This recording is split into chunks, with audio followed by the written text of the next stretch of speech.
Hello friends, स्वागत है आपके अपने यूट्यूब चैनल पर।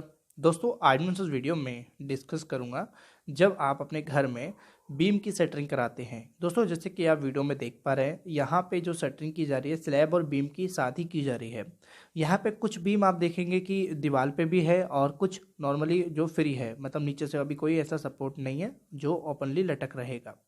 तो उस कंडीशन में दोस्तों हमें बीम की सेंटरिंग में ऐसी कौन सी ज़रूरी बातें हैं जो ध्यान रखनी चाहिए, वो बातें आज आपसे इस वीडियो में डिस्कस करने वाला हूँ।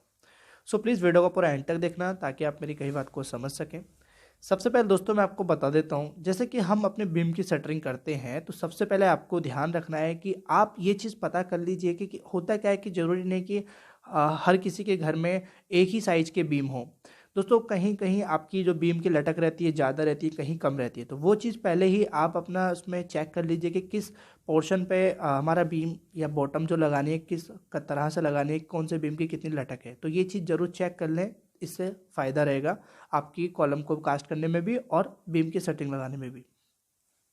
उसके बाद दोस्तों आपको ध्यान रखना है कि जो हम अपने बीम के नीचे सपोर्ट करते हैं बल्लीज, जो बल्लीज होती हैं, और कुछ लोग प्रॉप्स का इस्तेमाल करते हैं जो लोहे की जैक वगैरह होते हैं, तो नॉर्मली कंस्ट्रक्शन में बल्ली का ज़्यादा इस्तेमाल होता है। तो दोस्तों बल्ली का एक रोल बहुत इंपॉर्टेंट रहता है।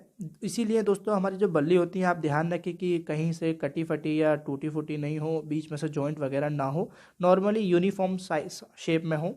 और कोशिश करें कि जितनी आपकी स्लैब की या बीम की बॉटम से छत तक की हाइट है उतनी ही बल्ली आए। कहीं ऐसा ना हो कि आपका जो शटरिंग वाला है वो जुगाड़ कर रहा हो, नीचे ईंटें लगा के सपोर्ट कर रहा हो, तो उस कंडीशन में दोस्तों वो जब उस पर काम होता है, छत पे कंक्रीट डलती है तो वो कंपन होती है, तो बल्ली इससे स्लिप हो सकती है। तो ये चीज़ ध्यान रखें।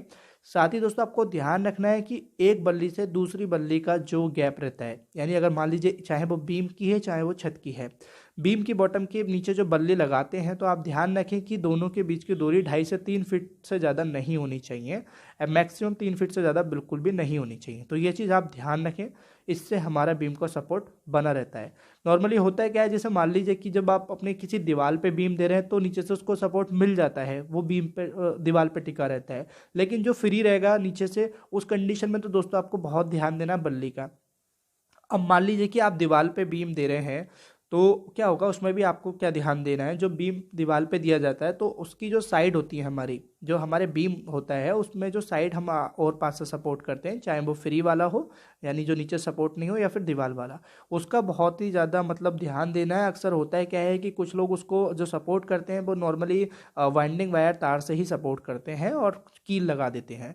लेकिन जब हम साइड पे अपना छत डालते हैं या बीम कास्ट करते हैं तो लेबर जो होती है मसाला वो ऊपर से डालती है, तो बीम जो साइड होती है वो बाहर फैलने की कोशिश करती है। साथ ही जब आप बाइवेटर लगाते हैं तो कंक्रीट अपनी जो भी उस पर प्रेशर आएगा वो बाहर की तरफ जाने की कोशिश करेगी कंक्रीट। तो उस कंडीशन में हमारी बीम की साइड अगर मजबूती से बंधी है तो क्या होगा, वो कहीं नहीं जाएगा। तो अगर इनकेस अगर कंक्रीट डालने के दौरान वो फेल हो जाता है या वहाँ से अपनी सपोर्ट को खो देता है तो हमारा बीम को मतलब कह सकते हैं फिर सपोर्ट करना बहुत भारी हो जाएगा हमें। तो इस कंडीशन में दोस्तों हमें ये चीज़ ध्यान रखनी होती है। तो नॉर्मली दोस्तों जो बल्लीज का बहुत ज़्यादा रोल रहता है, शटरिंग की कंडीशन रहती है और सपोर्ट का बहुत रोल रहता है। आई होप आप ये जाने हैं कि बीम की शटरिंग करते समय क्या ध्यान देना है। और दोस्तों मैंने स्लैब की शटरिंग कैसे करते हैं, क्या बातें ध्यान रखनी होती है, 5 से 6 बातें, वो मैंने डिस्कस कर रखी हैं, तो वहाँ जाके भी आप देख सकते हैं, वीडियो अपलोड है। शुक्रिया दोस्तों वीडियो देखने के लिए। Thanks for watching video. मिलते हैं अपने नेक्स्ट वीडियो में।